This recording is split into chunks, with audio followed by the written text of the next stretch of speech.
Olá, irmãos, amigos, todos aqueles que nos assistem. Nós vamos dar continuidade ao estudo da Palavra de Deus no livro de Provérbios. Esse livro tem sido utilizado para nossa reflexão já durante um bom tempo, né, desde que começou o isolamento. E o objetivo do estudo no livro de Provérbios é recebermos instrução e conhecermos a verdadeira sabedoria, a sabedoria divina. E hoje eu quero meditar no texto de Provérbios, capítulo 23, verso 26. Esse texto, em Provérbios 23, 26, diz assim: Meu filho, dê-me o seu coração, mantenha os seus olhos em meus caminhos. Meu filho, dê-me o seu coração, mantenha os seus olhos em meu caminho. Nesse texto de Provérbios, nós temos um apelo em que nós somos convidados a entregar a Deus o nosso coração.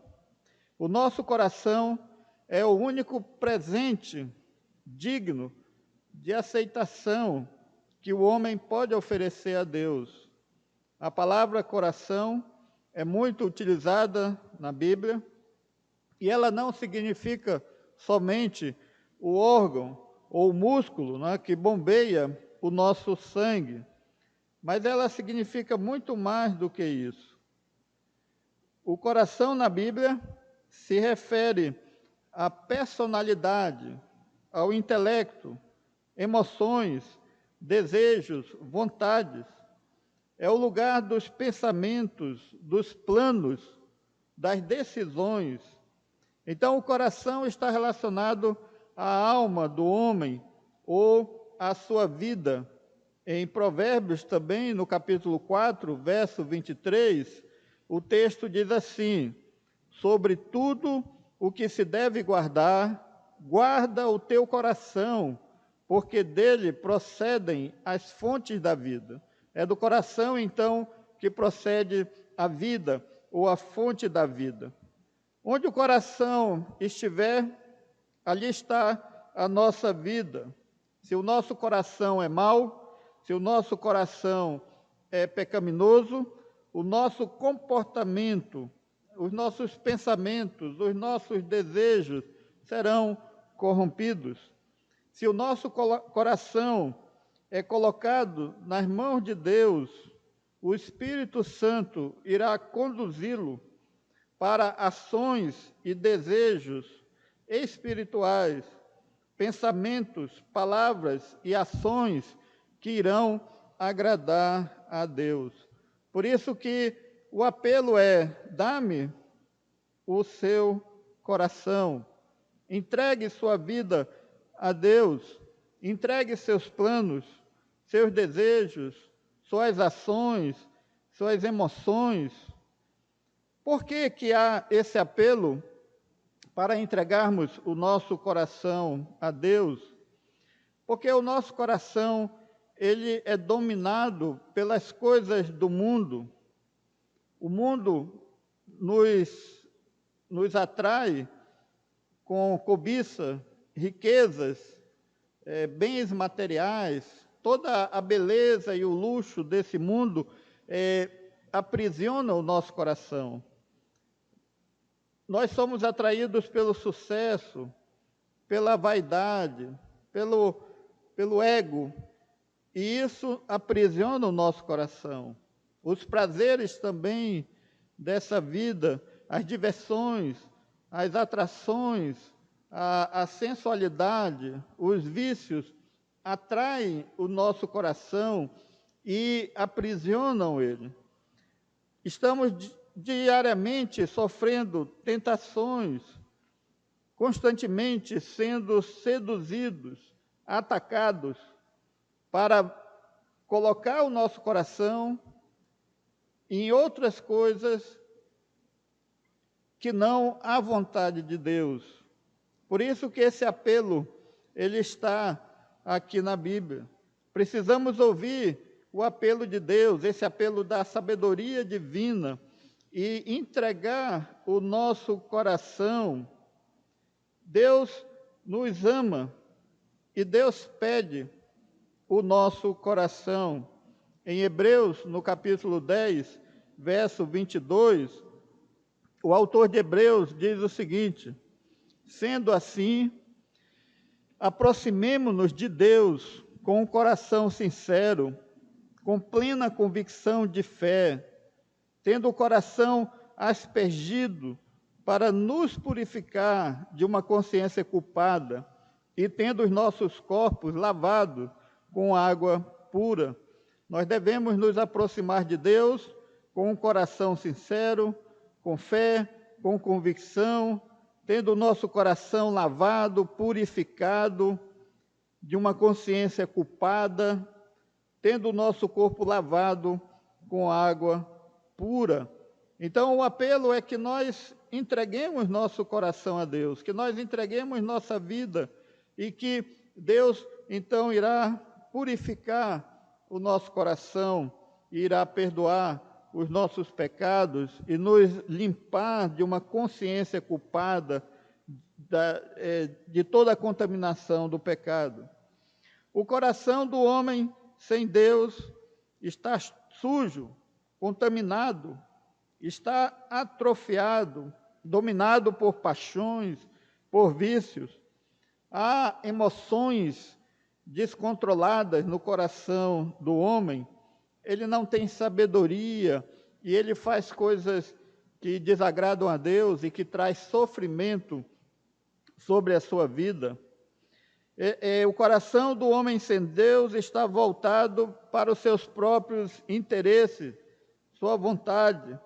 Ele é individualista, ele é egoísta, ele não ama, ele não consegue perdoar, ele não consegue se relacionar. Por isso que há esse apelo na Bíblia: filho meu, dá-me o teu coração. Como damos o nosso coração a Deus? Um texto que nos ajuda a entender esse apelo está no livro do profeta Joel, no capítulo 2, do verso 12 ao verso 13. Diz assim o texto de Joel: por isso o Senhor diz: voltem para mim de todo o coração, venham a mim com jejum, choro e lamento. Não rasguem as roupas em sinal de tristeza, rasguem o coração. Voltem para o Senhor seu Deus, pois Ele é misericordioso, compassivo, lento para se irar e cheio de amor. Está sempre pronto a voltar atrás e não castigar. O profeta Joel fala sobre conversão. Devemos nos converter a Deus, nos voltar para Deus de todo o nosso coração, não somente com jejum, choro e pranto, mas rasgar o nosso coração, não somente rasgar as nossas vestes. Volte-se para Deus, reconcilie-se com Ele. É uma decisão e uma ação que você tem de tomar. Não podemos mudar o nosso coração. Só Deus pode fazer isso. Mas nós devemos dar um passo em direção a Deus e nos entregarmos a Ele, entregar a nossa vida a Ele. Precisamos tomar uma decisão de fé para que essa entrega do nosso coração seja recebida por Deus e Ele transforme a nossa vida e Ele mude tudo em nós. Em Ezequiel, no capítulo 36, do verso 26 ao 27, diz assim o texto, Ezequiel 36, de 26 a 27. Darei a vocês um coração novo, e porei um espírito novo em vocês. Tirarei de vocês o coração de pedra, e lhes darei um coração de carne. Porei o meu espírito em vocês, e os levarei a agirem segundo os meus decretos, e obedecerem fielmente às minhas leis. Então, Deus promete dar um novo coração, colocar um novo espírito em nós, tirar esse coração de pedra e colocar um coração de carne. E esse novo espírito que vai agora nos levar a agir segundo os seus decretos e a obedecer às suas leis. Nós não podemos oferecer para Deus nada de mais valioso do que a nossa própria vida. Nós não podemos oferecer para Deus uma parte do nosso coração. Nós não podemos dividir o nosso coração entre Deus e o mundo. Ou Deus tem tudo, nossa vida, uma entrega total, por inteiro, ou Deus não vai ficar com nenhuma outra parte, com nenhum pedaço. Deus exige e Deus quer que cada um de nós entregue o seu coração. Eu posso tentar dar para Deus outras coisas, uma vida religiosa, talvez algum comportamento legalista, dar dinheiro, um tempo, quem sabe o domingo, como uma retribuição a Deus pelo que Ele tem feito por mim. Mas Deus não aceita pedaços, Deus não aceita migalhas. Ele é Deus, Ele que nos criou, Ele é o Senhor. Se eu não lhe der tudo, Deus não aceita a metade, Deus não aceita pedaços.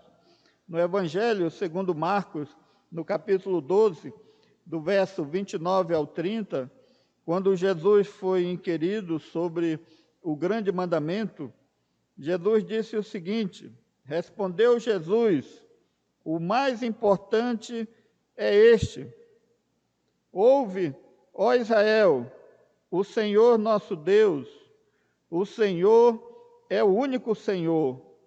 Ame o Senhor, o seu Deus, de todo o seu coração, de toda a sua alma, de todo o seu entendimento e de todas as suas forças. Então, o grande mandamento é amar a Deus de todo o coração, alma, entendimento e força. É isso que Deus quer de nós e é só isso que Deus aceita. Nada mais, nada menos do que isso.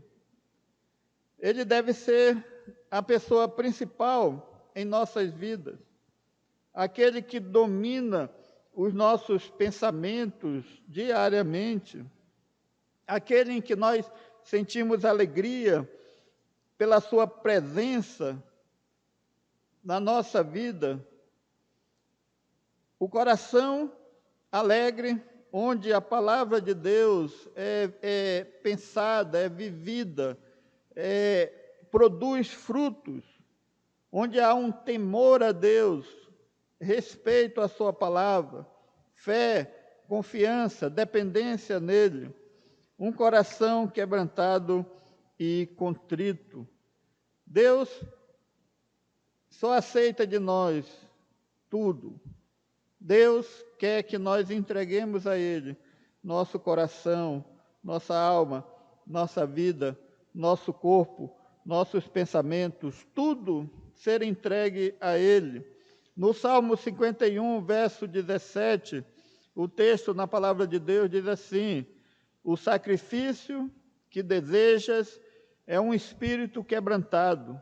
Não rejeitarás um coração humilde e arrependido.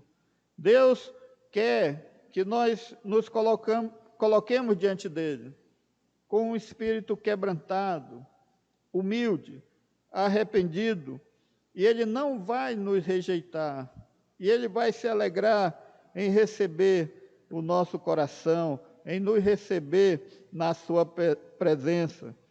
Quando entregamos nossa vida a ele pela fé, ele purifica o nosso coração, ele transforma a nossa vida, ele coloca uma nova luz, um novo sentido, ele coloca o seu Espírito em nós, E nós podemos agora cantar e louvá-lo em Efésios, no capítulo 3, do verso 16 ao 19, Paulo, escrevendo àquela igreja, ele diz o seguinte: oro para que com as suas gloriosas riquezas ele os fortaleça no íntimo do seu ser, com poder, por meio do seu Espírito, para que Cristo habite em seus corações, mediante a fé.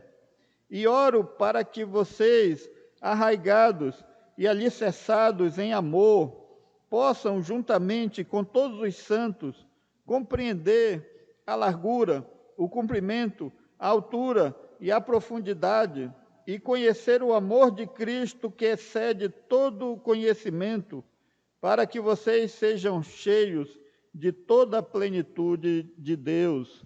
Paulo pede, através da sua oração, que Deus conceda força ao seu povo, para que Cristo habite no nosso coração pela fé, para que a plenitude de Jesus no nosso coração seja uma realidade, para que cresçamos em santidade, em amor, para sermos cheios de toda a plenitude de Deus e vivermos para a glória de Deus, fazendo a sua vontade. O texto de Provérbios 23, 26, ele começa com esse apelo, mas ele segue adiante. Ele diz: dá-me, filho meu, o teu coração, e os teus olhos se agradem dos meus caminhos, e os teus olhos observem os meus caminhos. Entregar o coração, já falamos.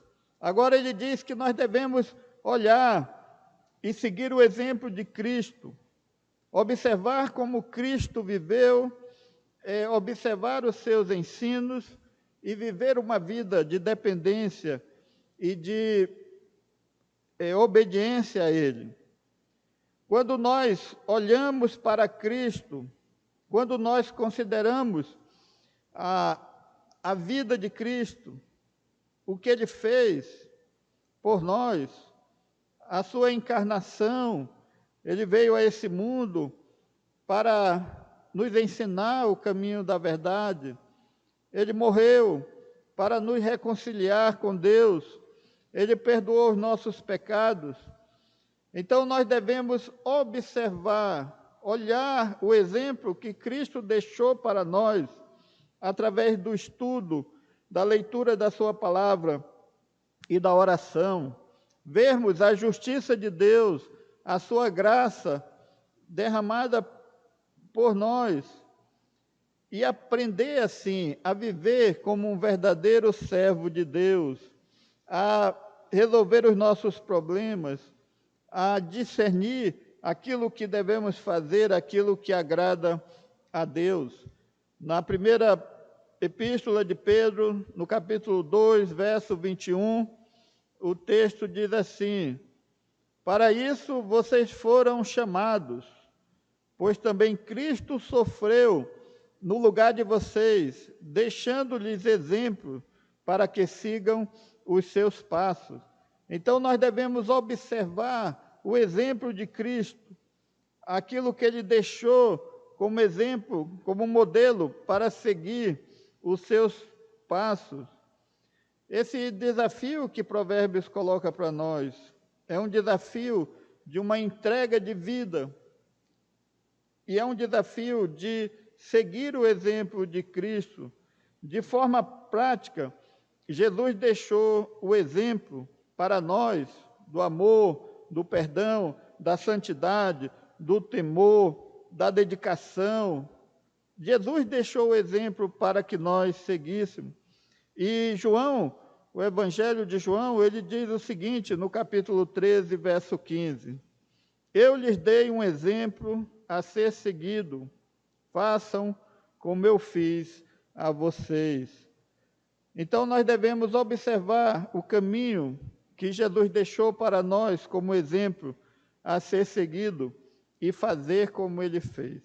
O apelo, então, baseado nesse texto de Provérbios, é que nós devemos entregar nossa vida a Jesus, nossos desejos, vontade, tudo completamente entregue nas suas mãos, para que ele transforme, mude, coloque o seu Espírito em nós e nos dê uma nova vida. E que nós devemos seguir o exemplo dele, o exemplo que ele deixou na sua palavra, e procurar viver como ele viveu, procurando viver para a sua glória.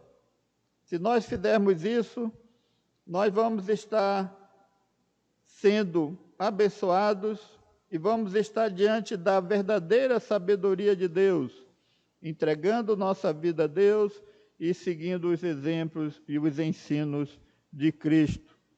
Que Deus abençoe a nós todos. Amém.